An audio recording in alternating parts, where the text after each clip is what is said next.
Muy buenos días, hermanos queridos, ¿cómo están? Yo agradecido al Señor que me da este privilegio de poder compartir con ustedes la palabra de Dios por este medio, obviamente esperando que en su misericordia nos permita volver a reunirnos pronto, ¿no? En el edificio de la iglesia otra vez. Bueno, les invito a abrir sus Biblias. En Santiago capítulo 2, vamos a leer versículos 1 al 13 hoy, si el Señor nos ayuda. El tema de este párrafo es el siguiente, en pocas palabras. El favoritismo es el antónimo del cristianismo. Vuelvo a repetir. El favoritismo es el antónimo del cristianismo. Miren, en Apocalipsis capítulo 7, verso 9, Juan describe para nosotros un anticipo de lo que va a ser el cielo y lo hace con estas palabras hermosas. Escuchen.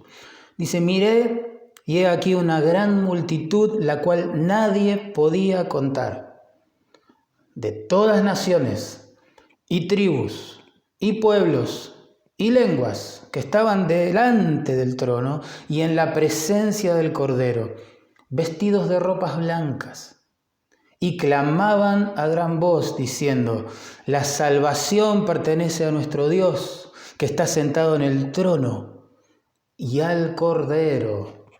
Hermoso, hermanos. En el cielo, sin lugar a dudas, habrá una multitud formada por redimidos provenientes de todo pueblo, lengua, tribu y nación, estrato social, nivel económico, adorando a Dios y a Cristo.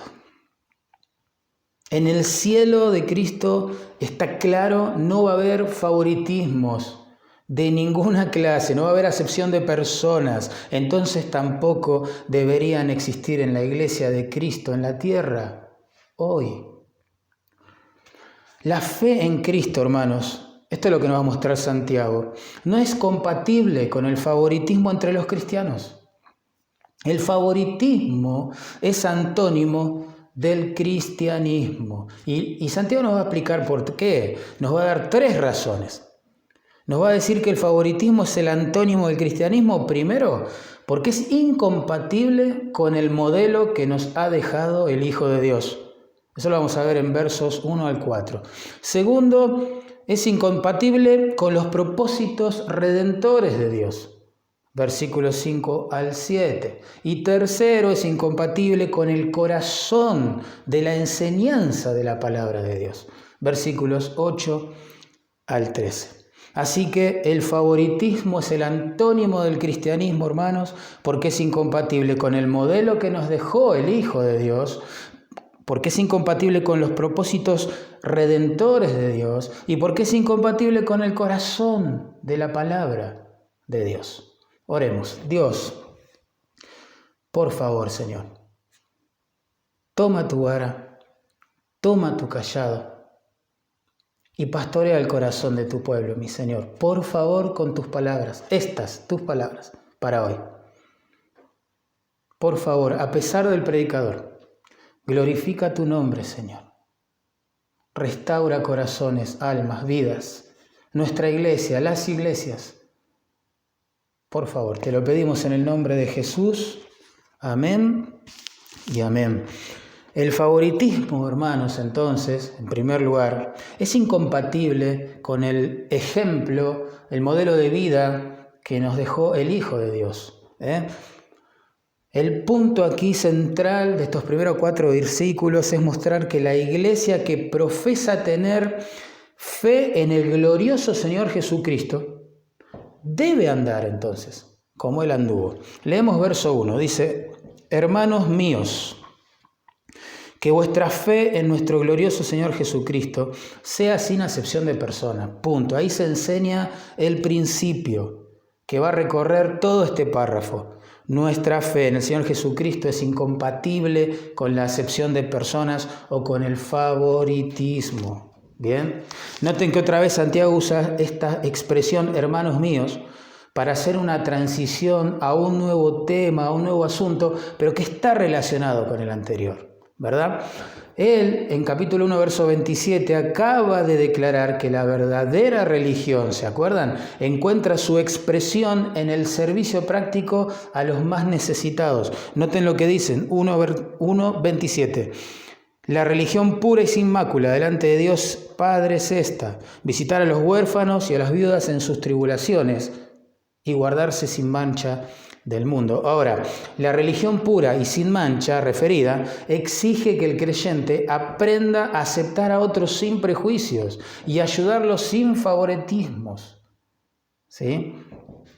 Ahora, lamentablemente tengo que decir que la forma gramatical de este versículo 1 implica que en esta iglesia las personas estaban haciendo todo lo contrario. Es como si Santiago les diría: dejen de hacer acepción de personas y de profesar a la vez fe en el glorioso Señor Jesucristo. Dejen de hacerlo. Esa es la idea del texto. Qué lamentable.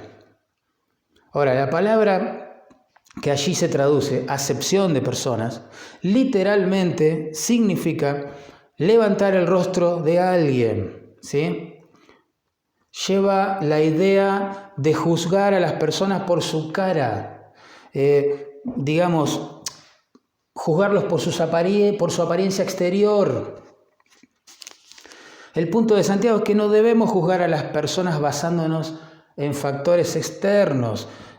Estos pueden ser, no sé, su vestimenta, su apariencia personal, su color de piel, no sé, su nacionalidad, lo que sea. No podemos hacer eso. No podemos juzgar a la gente por su posición social o nivel educacional o económico, su apariencia física, su profesión o su empleo actual. No, dice Santiago, no hagan eso en la iglesia que profesa fe en el glorioso Señor Jesucristo.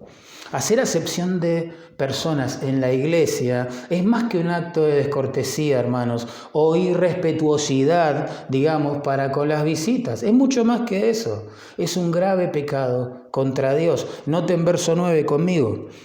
Claramente dice la palabra de Dios: si hacéis acepción de personas, cometéis pecado, ¿ven? Y quedáis convictos por la ley como transgresores. Es mucho más que un acto de descortesía, es pecado contra Dios y su palabra.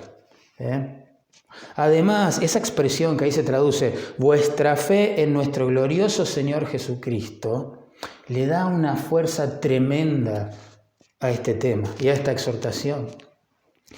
Jesús es el Mesías señalado por Dios para salvar a los pecadores y señorear sobre sus vidas por toda la eternidad. ¿Bien?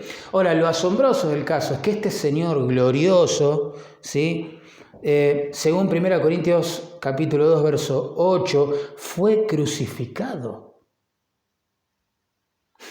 Asombroso. Si Él, entonces, siendo el más grande, el más glorioso, la revelación de la gloria de Dios en forma humana, no hizo favoritismos con los pecadores, ¿cuánto más nosotros debemos atender a estas palabras de exhortación? Jesús, hermanos, no mostró favoritismo. El glorioso Señor fue imparcial en el trato con los pecadores.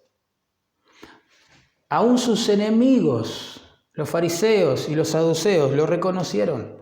Según Mateo 22:16, dijeron: Maestro, escuchen esto, sabemos que eres amante de la verdad y que enseñas con verdad el camino de Dios y que no te cuidas de nadie porque no miras la apariencia de los hombres. ¿Ven? Aún sus enemigos reconocieron que Jesús trataba con esa mezcla santa de gracia y verdad, tanto a un hombre rico, líder religioso judío, como a un mendigo de la calle, tanto a una mujer virtuosa como a una prostituta, a un sumo sacerdote como a un simple adorador confundido, a alguien educado como a los ignorantes, a los sanos como a los enfermos, a los moralistas como a los ladrones allí crucificados a su lado, A los hombres judíos como una mujer samaritana de mala reputación. A todos y a cada uno de ellos los trató con esa mezcla santa de amor y verdad, de misericordia y verdad, según lo demandaba la ocasión. Es más, Pablo afirmó que no importa si se trata de judíos o de griegos, de esclavos o de libres, de hombres o de mujeres, si son de Cristo, dijo Pablo, entonces son uno en el Señor. Y si son uno en el Señor, son linaje de Abraham y herederos de la promesa. Eso es lo que dice Gálatas 3:28. Así que Cristo recibe a cualquier tipo de pecador que se arrepienta de su maldad y se vuelva a Él en fe salvadora. No importa de dónde provenga, ni el color de piel que tenga, ni la condición social, cultural que lo caracterice. Las iglesias de Jesucristo, entonces, debemos recibir en la comunión a cualquier tipo de pecador que Dios en su soberanía haya escogido redimir. Es trágico ver que muchas iglesias que proclaman fe y amor por el glorioso Señor Jesucristo, no se les da lugar a los creyentes que tienen origen étnicos diferentes o que pertenecen a una raza diferente o que tienen una condición social o económica diferente. ¡Wow! Eso es pecado, hermanos, y es una burla que contradice el ejemplo que nos dejó el Señor Jesucristo. Así que en versículo 1 Santiago enseña este principio, en versículos 2 y 3 ilustra este principio. Noten, él da una situación que puede ser real o hipotética. Dice, porque si en vuestra congregación entra un hombre con anillo de oro y con ropa espléndida, y también entra un pobre con vestido andrajoso, y miráis con agrado al que trae la ropa espléndida, y le decís, siéntate tú aquí en buen lugar, y decís al pobre, estate tú allí en pie, o siéntate aquí abajo de mi estrado, ahí en el piso, Entrá, callate y sentate. Esa es la idea. Tremendo. Pregunta después en verso 4, ¿no estás haciendo favoritismos? Noten que el escenario de la acción es la congregación, digamos, o el lugar de reunión de la iglesia. La palabra traducida congregación es sinagoga, ¿sí? Es decir, identificaba el lugar en el que los judíos se reunían para adorar y escuchar periódicamente la lectura de las Escrituras. Pero el pronombre vuestra sinagoga implica que los cristianos estaban a cargo de estos lugares de reunión. Así que lo que Santiago está haciendo es usar esta palabra en sentido general para expresar algo como lo siguiente: si en vuestras reuniones, si en vuestros cultos, si en vuestros servicios dominicales entra un hombre así y así, ¿entienden? El contexto de esta acción es la reunión de la iglesia que profesa fe en el glorioso Señor Jesucristo. Ahora, noten que en este culto, en esta reunión, entran dos personas que se diferencian claramente por su apariencia. Uno lleva un anillo de oro, dice Santiago. La expresión literal significa dedos de oro. Interesante. Sugiere no un anillo, ¿sí?, sino un dedo o todos los dedos de su mano cargados con anillos de oro. En la sociedad romana de entonces, el anillo de oro era un emblema que distinguía a la clase social alta, claramente. Y Santiago no quiere que obviemos ese detalle. La ropa, noten, que llevaba este hombre rico era espléndida, dice Santiago. Significa brillante o luminosa. Enfatiza el carácter, digamos, lujoso de este vestido. La misma palabra se usa en Hechos 12:21 para describir la ropa que llevaba el rey Herodes. Imagínense, era un ropaje real casi. Este hombre era muy adinerado, ¿sí? Pero el otro hombre, noten, Santiago nos cuenta, era pobre, o sea, desposeído de bienes materiales, y usaba un vestido andrajoso. es decir, sucio, en mal estado y quizás hasta maloliente. En nuestros tiempos podría coincidir con una persona que sale de su trabajo y se presenta toda sucia en la iglesia, o quizás de una persona que es más pobre que eso todavía vive en la calle. Lo cierto es que un hombre pobre y un hombre rico entran, ¿sí?, a una reunión cristiana para supuestamente oír la palabra de Dios. Bueno, ¿qué hacen los sugieres? ¿Qué hacen los líderes de la iglesia? ¿Qué hacen los hermanos en general? Noten en verso 3 leemos: miráis con agrado al que trae la ropa espléndida y le decís: siéntate tú aquí en buen lugar. Pero decís al pobre: estate tú allí en pie, o siéntate aquí bajo mi estrado. ¿Saben? La palabra que se traduce ahí, miráis con agrado, literalmente significa mirar por encima. Como que uno es superior al otro, ¿sí? La idea es mirarlo con una actitud preferencial. Le dan el mejor lugar en la reunión a esta persona solo porque juzgan sus apariencias.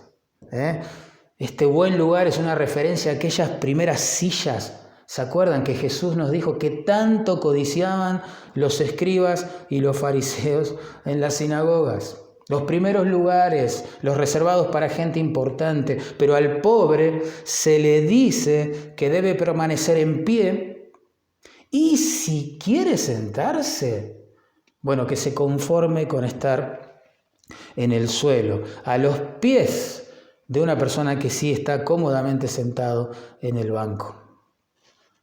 Tremendo, tremendo. Eso hacen los sugieres, los recepcionistas. Algunos piensan hasta los diáconos de la iglesia porque eran los responsables de recibir a la gente nueva. Bueno, puede ser. Lo cierto es que la forma del plural allí del verbo miráis o miran indica en realidad que toda la iglesia, y no solo sus recepcionistas, miraron con agrado al rico y aprobaron el hecho de que se le diera el mejor lugar de honor en la iglesia, solo por su apariencia. El punto de Santiago es probar que la iglesia entera, ¿entienden?, mostró respeto y favores especiales al hombre rico, mientras que mostró una falta de cortesía tremenda para el hombre pobre. Santiago quiere dejar en claro en la mente del lector esta idea.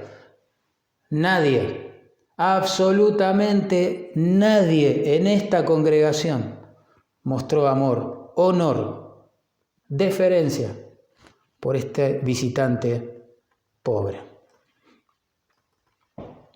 Ahora es interesante ver que el pecado que señala Santiago, ¿sí?, no es el de la ostentación del rico, digamos, ni siquiera, lo encuentra en la apariencia eclesiásticamente incorrecta del pobre, digámoslo así.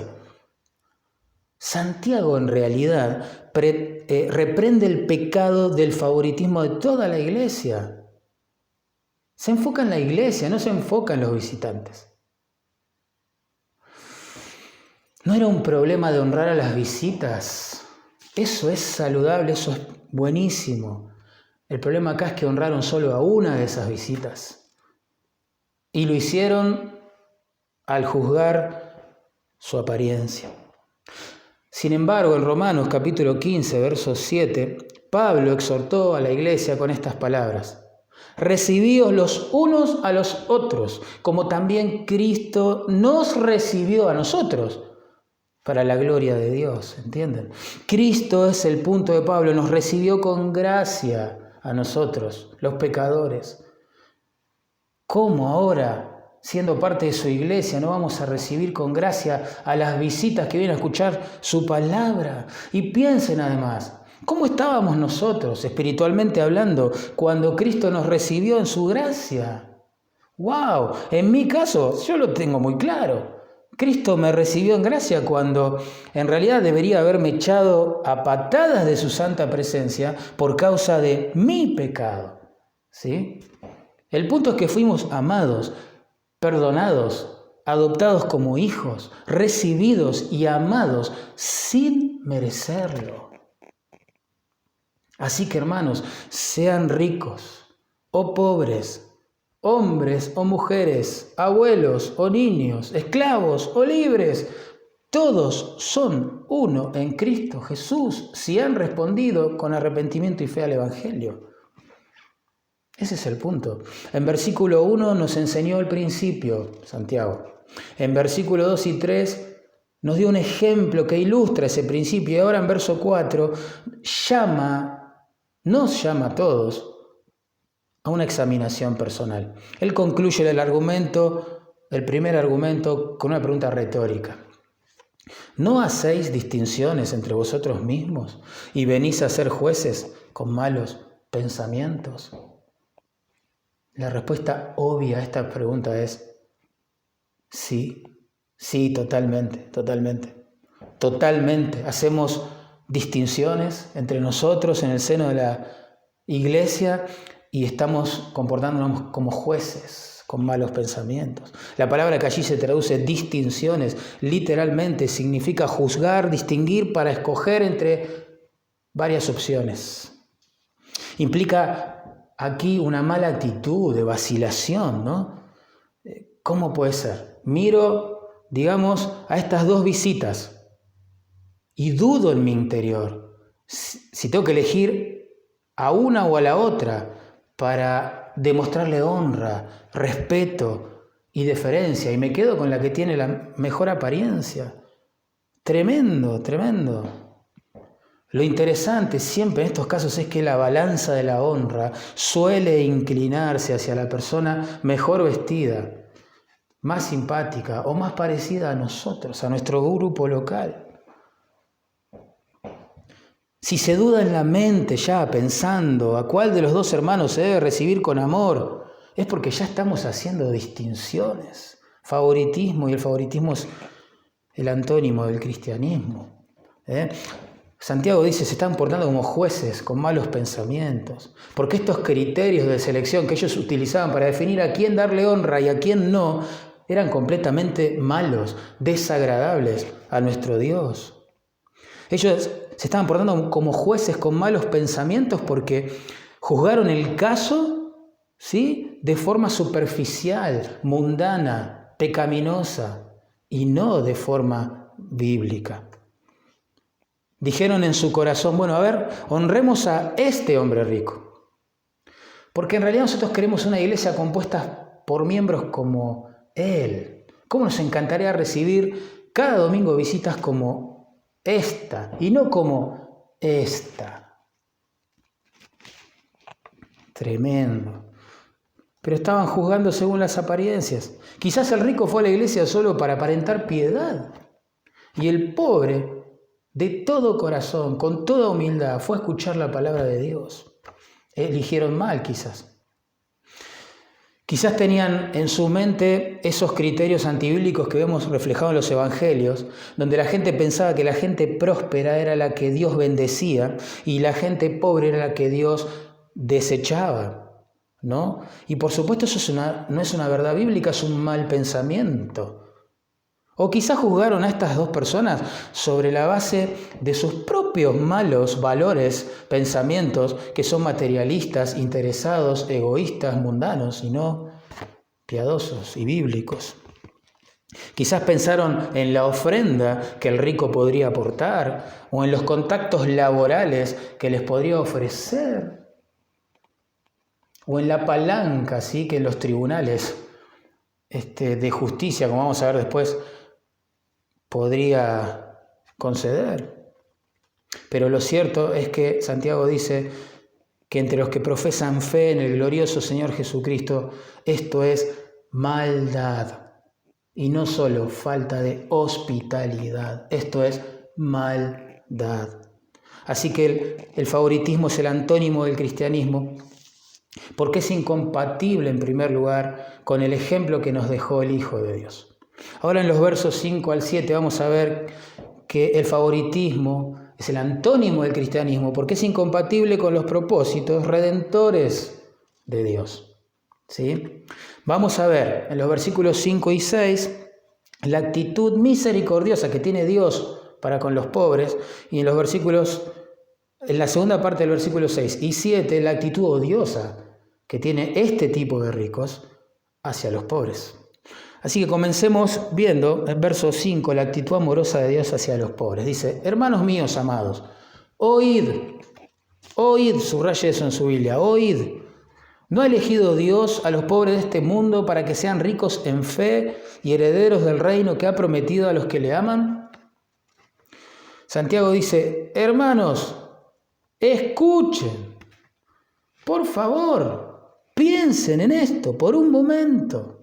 El favoritismo es incompatible con el plan de redención de nuestro Dios. Y otra vez Santiago apela a basar su argumento en una pregunta retórica. ¿No ha elegido Dios a los pobres de este mundo para que sean ricos en fe y herederos del reino que ha prometido a los que le aman? Ellos sabían que la respuesta correcta era sí, Dios eligió a los pobres de este mundo para enriquecerlos. Claro que sí, Dios eligió bendecir a los pobres. La iglesia, hermanos, del siglo I en particular, estaba compuesta en su gran mayoría por miembros pobres. Algunos eran viudas, otros huérfanos, esclavos, perseguidos. Y aún los cristianos judíos de buen pasar, que fueron empobrecidos por causa de la persecución. Ellos sabían bien esto. Ellos sabían claramente que esto era así. Porque Dios tampoco hace acepción de personas, como su Hijo. Nuestro Dios siempre ha mostrado un interés especial en los pobres. Miren, en el sistema expiatorio sacrificial del Antiguo Testamento, Dios había provisto de forma especial un sacrificio para aquellos adoradores que eran demasiado pobres y que no podían traer animales costosos al templo. Si ellos no podían ofrecer un becerro o un carnero o una oveja, bueno, podían traer una tórtola o un palomino que la podían cazar en la calle antes de ir a adorar al templo. Eso lo vemos en Levítico capítulo 1, versículos 5 al 14. En Deuteronomio 15, verso 1 y 2, vemos que cada 7 años todas las deudas debían ser canceladas para que nadie se hundiera en ellas para siempre. ¡Qué interesante! En Levítico 19, verso 9 y 10, vemos que las cosechas no debían recogerse por completo a fin de que los pobres pudieran, escuchen esto, trabajar y recoger el sobrante. Asombroso, asombroso. No le iban a llevar la comida a la casa, ellos tenían que trabajar y recoger el sobrante. Según Levítico 25, versos 35 al 37, a los pobres no se les podían imponer intereses ni usura en los préstamos personales que les conferían. Dios siempre cuidó del pobre que formaba parte de su pueblo, siempre, y la iglesia debería hacer lo mismo hoy en día. Pablo, por ejemplo, nos cuenta que tanto Jacobo como Pedro, como Juan, columnas de la iglesia, le pidieron a él y a Bernabé que se acordaran en su ministerio de los hermanos pobres. Eso lo vemos en Gálatas, capítulo 2, verso 10. El mismo Pablo, años después de esto, elogió a las iglesias pobres de Macedonia porque participaron de una ofrenda para los hermanos aún más empobrecidos que se congregaban en las iglesias de Jerusalén. Eso lo vemos en Romanos 15, en 2 Corintios capítulo 8. Pero el escritor de Hebreos va un paso más allá en este tema y nos dice en capítulo 13, verso 16, y de hacer el bien y de la ayuda mutua, no os olvidéis, escuchen esto, porque de tales sacrificios se agrada Dios. Tremendo, tremendo, tremendo.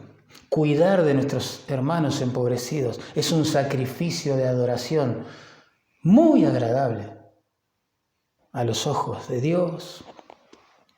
Por eso Santiago los confronta, noten allí, diciendo, pero vosotros, es decir, creyentes, a diferencia de Dios, habéis afrentado al pobre. Tremendo. Dios eligió a los pobres de este mundo para que sean ricos en fe, herederos de su reino, y ustedes los desprecian. Se están metiendo con las personas equivocadas, dice Santiago. Santiago les recuerda que Dios eligió a los pobres de este mundo, claro que sí, para que sean ricos en fe.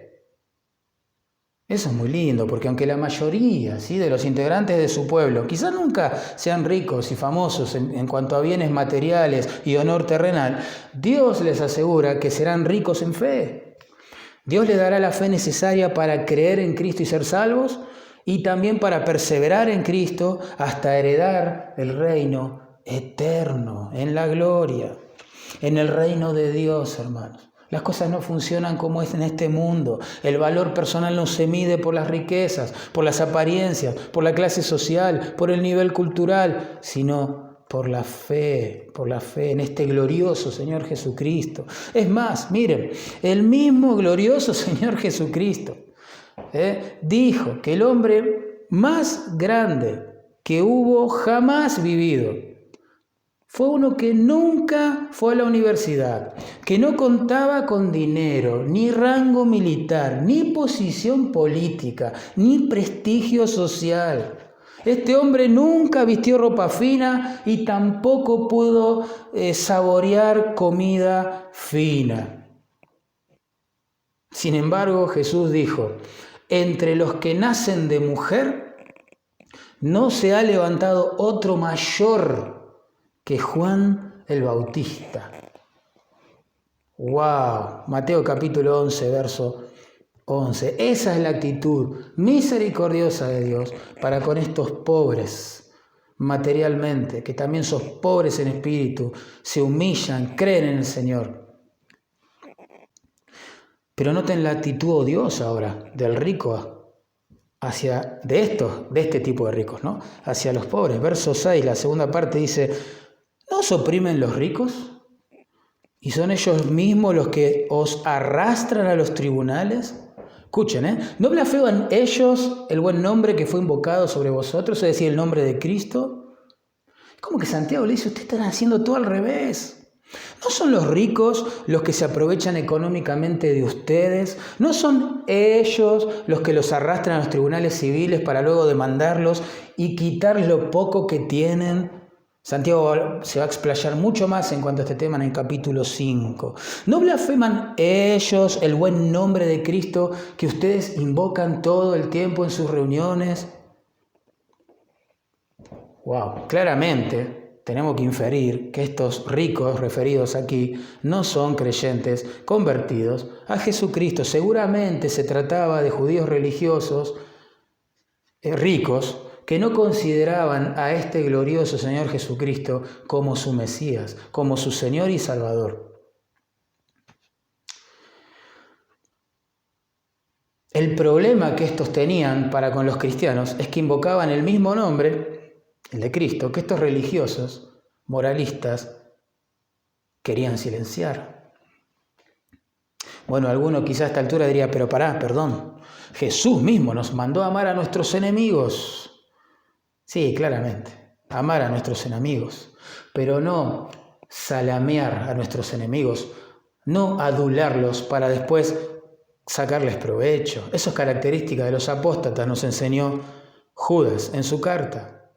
Santiago respondería a esa inquietud, ustedes no hacen esto para ganar sus almas, sino para ganar favores. Ustedes no hacen esto con fines evangelísticos, sino por intereses personales. Claro, ellos pensarían, wow, fíjate, entró un hombre rico. Pertenece a esa clase que compra la justicia. Trátenlos bien, trátenlos bien. Ese es el punto, el temor al hombre que comienza a dominar la iglesia, ¿sí? Pero el temor al hombre comienza a declinar cuando la iglesia teme a Dios. O otros quizá habrán pensado, este es rico y poderoso, bueno, quizás pueda dar una generosa ofrenda. Y la verdad que necesitamos una ofrenda, ¿no? O quizás nos pueda generar contactos laborales, no lo sé. Ustedes por las dudas, trátenlo bien, trátenlo bien. Y así la Iglesia de Cristo, por interés económico, o por temor al hombre, o por la causa que sea, le dio un trato preferencial al visitante rico y a la vez le dio un trato irrespetuoso al visitante pobre. Y cuidado con esto, el pasaje no tiene el fin de que la Iglesia trate mal a los ricos, por favor, sino de que trate bien a todos los hermanos y a todos los que Dios trae a nuestra iglesia, a nuestras reuniones, para que escuchen su palabra. Nosotros glorificamos a Cristo cuando tratamos a todos los creyentes con honra, respeto y amor fraternal. Así que en primer lugar vimos que el favoritismo es el antónimo del cristianismo porque claramente contradice el ejemplo que nos dejó el Hijo de Dios. En los versículos 5 al 7 vimos que el favoritismo es el antónimo del cristianismo porque es incompatible con los propósitos redentores de Dios.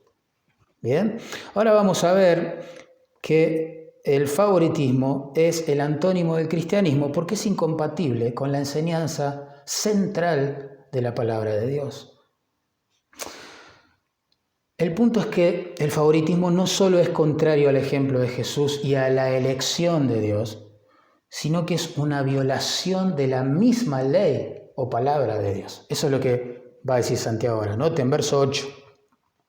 Dice, si en verdad cumplís la ley real, conforme a la Escritura, amarás a tu prójimo como a ti mismo, bien hacéis, bien hacéis. La expresión que se traduce ahí, ley real, lleva la idea de ley suprema, ley soberana. Es como un DNU presidencial, digamos, ¿no? Si un rey soberano, digamos, lanzaba un edicto real, todos sus súbditos quedaban bajo la obligación absoluta de obedecerlo. Esta ley real, dice Santiago, es conforme a la Escritura, porque las Escrituras contienen los edictos reales del Rey de Reyes y del Señor de Señores para sus súbditos. ¿Bien? Por eso este DNU, vamos a decirlo así, soberano, esta ley real, soberana, dice Santiago, se resume en el mandamiento de amarás a tu prójimo como a ti mismo.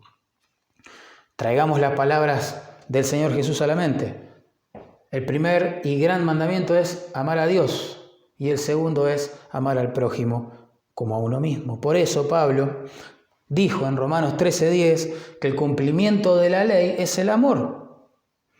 Porque si uno ama a Dios, va a obedecer su palabra y en consecuencia va a amar a su prójimo, sea rico, sea pobre, sea esclavo, sea libre, hombre o mujer, culto o inculto. Y lo va a recibir con honra y respeto en la iglesia.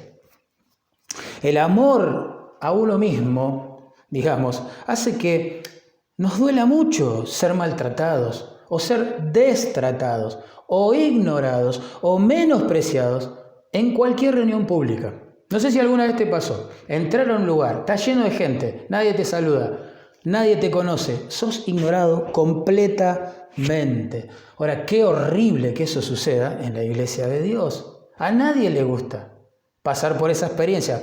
Por eso Santiago les dice, ¿cómo puede ser que ustedes hagan eso para con el pobre o los pobres? Ahora, si en el poder del Espíritu Santo amamos a todas las personas que vienen a nuestros cultos a oír la palabra de Dios, Santiago nos dice en verso 8, bien hacéis, en otras palabras, bravo, están agradando a Dios, en la forma que tratan a las visitas. Pero, si hacéis acepción de personas, dice en el verso 9, cometéis pecado y quedáis convictos por la ley como transgresores. El favoritismo no es solo una cuestión de falta de respeto a las personas, sino un pecado contra la ley de Dios. Al hacer favoritismos en la iglesia, ellos violaron esta ley real de Dios, este DNU soberano, ¿sí? Y fueron declarados culpables por transgredirlo. Noten verso 10, se explica Santiago. Porque cualquiera que guardare toda la ley real, pero ofendiere en un punto, se hace culpable de todos. Esto significa que para llegar a ser un transgresor de la ley real del DNU soberano, solo precisamos desobedecer un mandamiento, ya que la ley real de Dios es tratada como una gran unidad compuesta por múltiples mandamientos. Si fallamos en cumplir un mandamiento, fallamos en el cumplimiento de toda esta ley real, de todos los artículos que componen el DNU soberano. Porque la ley de Dios está pegada entre sí por su justicia y es indivisible. Noten verso 11, Santiago se explaya un poco más en este punto, los hace pensar y nos hace pensar. Porque el que dijo, no cometerás adulterio, también ha dicho, no matarás. Ahora bien, si no cometes adulterio, pero matas, ya te has hecho transgresor de la ley y no solo de ese mandamiento que quebraste, la idea. Hermanos, aunque algunos pecados, como el adulterio o el homicidio que menciona aquí Santiago, nos parecen más grotescos que quizás el favoritismo, ¿sí? Que quizás la acepción de personas, en realidad, quebrantar un solo mandamiento, sea cual fuere, nos hace culpables de quebrantar toda la ley real. Y esto es tremendo. Imagínense, vamos a ilustrar esto, que un hombre cruza un semáforo en rojo, es detenido por la policía, ¿verdad? Le hacen una multa, pero antes de decidir pagarla o firmarla, pide una audiencia con el juez. Bueno, se concreta la cita y el letrado lo mira a los ojos y le dice, bueno, a ver, lo mira el expediente, le dice, usted ha cruzado un semáforo en rojo. Debe pagar una multa por lo que hizo, hay pruebas, hay una fotomulta, ¿por qué está aquí?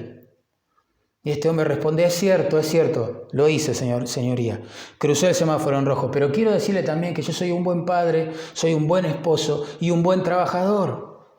Bueno, el juez lo va a mirar y le va a decir, bueno, no dudo de que seas un buen padre, un buen esposo o un buen trabajador, pero la multa se te hace por no respetar el semáforo. De la misma manera que este hombre, quizás estas personas estaban muy satisfechos con su moralidad, con su conocimiento de la ley, pero estaban desoyendo el segundo gran mandamiento de esta ley real, de este DNU soberano. Amarás a tu prójimo como a ti mismo. ¿Eran culpables? Tenían que pagar. ¿Somos culpables? Tenemos que pagar. Noten la apelación en verso 12.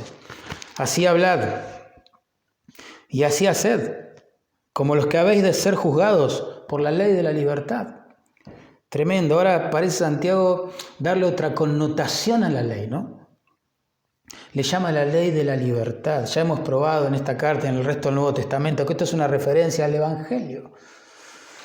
Al Evangelio que libera nuestras manos de las cadenas del pecado para que podamos vivir para Dios y obedecer esa ley. La misma ley que Dios usa para mostrarnos nuestros pecados también nos muestra al Mesías, nuestro Señor, nuestro Salvador, que ha sido desangrado por nuestros pecados. Y esa misma ley, cuando la creemos, nos capacita para obedecerla.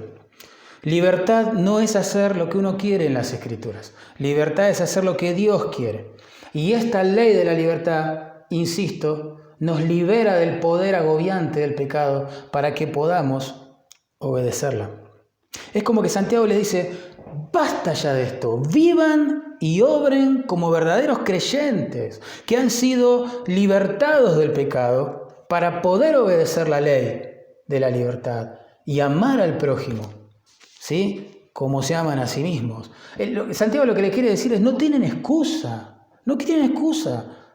Vamos a ser juzgados por transgredir aquella ley que nos hizo libres y nos deja sin excusa ahora para poder obedecerla.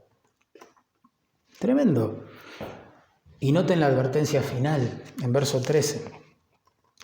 Porque juicio sin misericordia se hará con aquel que no hiciere misericordia.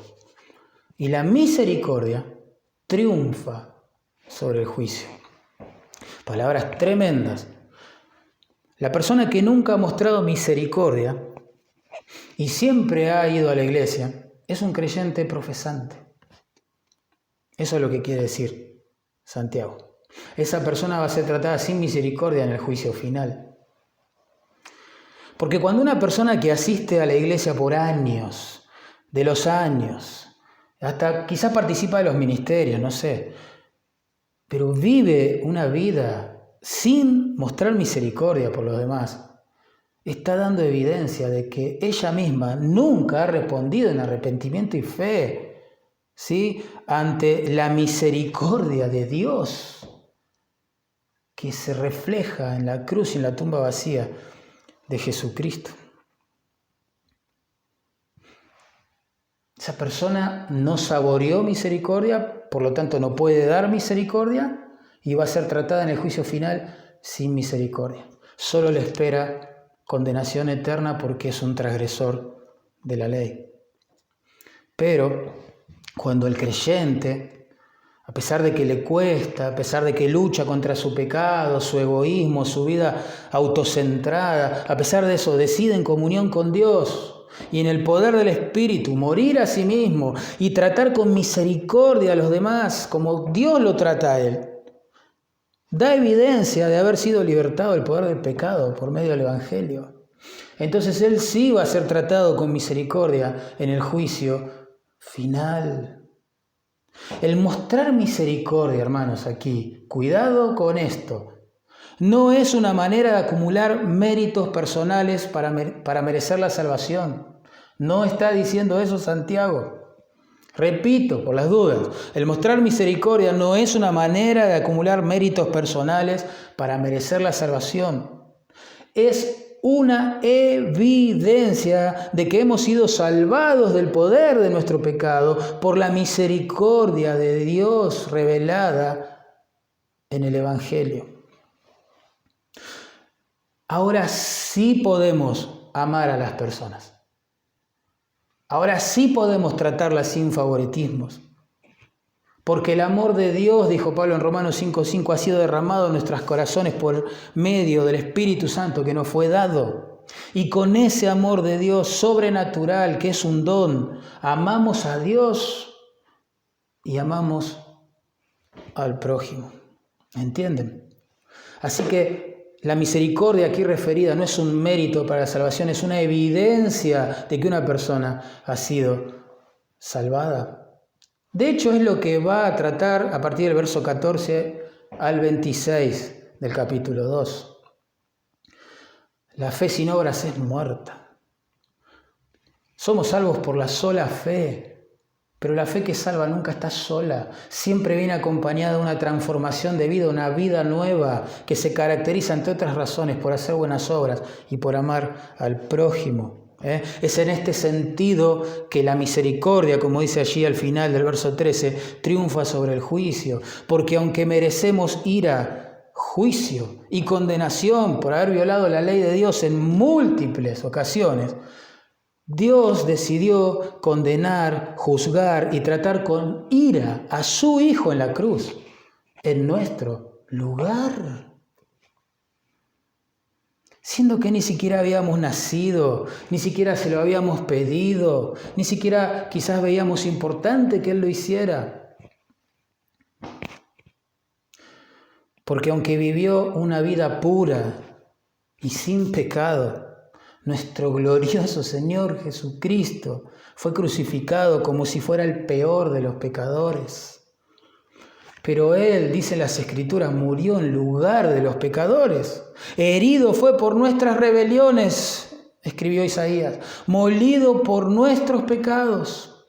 Dios Padre cargó y castigó en él los pecados de su pueblo. Pero al tercer día, Cristo resucitó de entre los muertos y fue vindicada delante de toda su creación su perfecta justicia. Y hoy está sentado a la diestra de Dios. Y Él prometió volver a buscar a su pueblo pronto.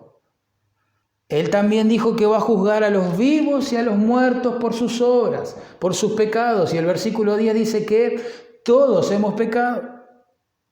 Pero en su amor, todavía, y en su paciencia sorprendente, manda a todos los hombres en todo lugar que se arrepientan, que se vuelvan de sus caminos de pecado a Dios y crean que en la cruz estaba siendo Jesús castigado en lugar de ellos. Y decidan ser sus seguidores para siempre, para siempre. La misericordia triunfa sobre el juicio en el caso de los que nos hemos arrepentido y hemos creído en Jesucristo, porque en su justicia entendemos que Dios debió condenarnos, pero en su misericordia entendemos que condenó a su Hijo en nuestro lugar. Hermanos, el favoritismo es el antónimo del cristianismo, porque es incompatible con el ejemplo que nos dejó el Hijo de Dios en los versículos 1 al 4, porque es incompatible con la elección de Dios en los versículos 5 al 7, porque es incompatible con el corazón de la palabra de Dios en los versículos 8 al 13. Ahora, imagínense este cuadro. Está por comenzar un culto dominical. Ya la pandemia pasó, el aislamiento no es obligatorio, podemos reunirnos. Qué lindo, son las 10:25, 10:30 comienza el culto, estamos ahí en la puerta saludándonos unos a otros y de golpe vemos que estaciona un BMW, 0 kilómetros, ¿sí? Y baja un visitante a la reunión. Al mismo tiempo, un muchacho con ropa sucia de trabajo ata su bicicleta al poste de luz, bicicleta fea, vieja, despintada. Los sugieres, los recepcionistas, que en realidad están representando a toda la iglesia, dudan en su corazón. ¿A quién saludamos? ¿A quién le damos honra, respeto, una bienvenida amorosa, cordial? Saludan, lamentablemente, solo al primero. Conversan con él, le ofrecen el mejor lugar, hasta le muestran las instalaciones quizás de la iglesia, le muestran en la cartelera las actividades que hay en la iglesia para él, para su esposa, para sus hijos, no lo sé. Mientras el joven de la bicicleta, sucio, está solo allí, perdido, nadie habla con él, nadie se le acerca, todos le ignoran. Como no conoce a nadie este muchacho y nadie habla con él y nadie le explica de qué se trata la reunión, en qué creemos, ni nada, se retira de la iglesia sin haber oído la palabra de Dios. ¿Se imaginan algo así? Por favor, Dios nos guarde de contradecir de una manera tan horrenda el ejemplo que nos dejó su Hijo. Dios nos guarde de ir tan en contra de los propósitos redentores que tiene el Señor. Y Dios nos guarde de contradecir de una manera tan flagrante la ley real de Dios. El punto es que la iglesia que profesa tener fe en el glorioso Señor Jesucristo debe andar como Él anduvo. Oramos. Señor amado, qué precioso eres. Damos gracias que te sacrificaste en nuestro lugar, por eso pedimos misericordia para aquellas personas que puedan escuchar esta predicación y que, Señor, todavía no se han arrepentido de su pecado. Todavía son legalistas en su corazón, todavía quieren cosechar méritos para agradarte y no se dan cuenta que han quebrantado su ley, que solo les espera juicio, ira y una expectación horrenda.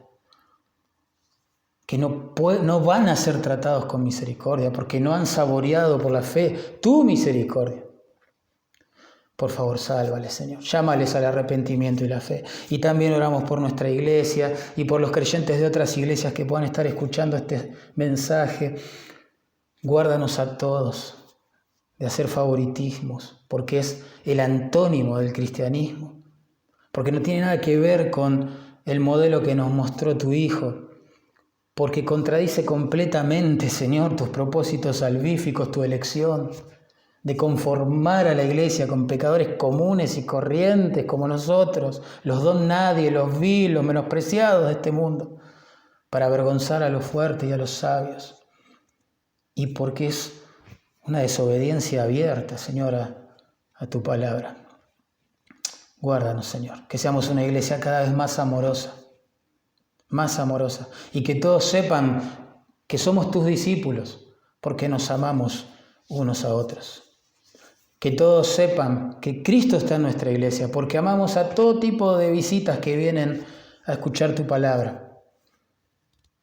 Aunque el amor las atraiga y la santidad de la iglesia, de tu palabra, los aleje después, porque no se conviertan, pero al menos, Señor, que podamos honrarte desde este lugar, sin favoritismos, sin acepción de personas. Te lo pedimos en el nombre de Jesús. Amén, amén y amén. Los amo en el Señor, hermanos. Espero verles muy pronto.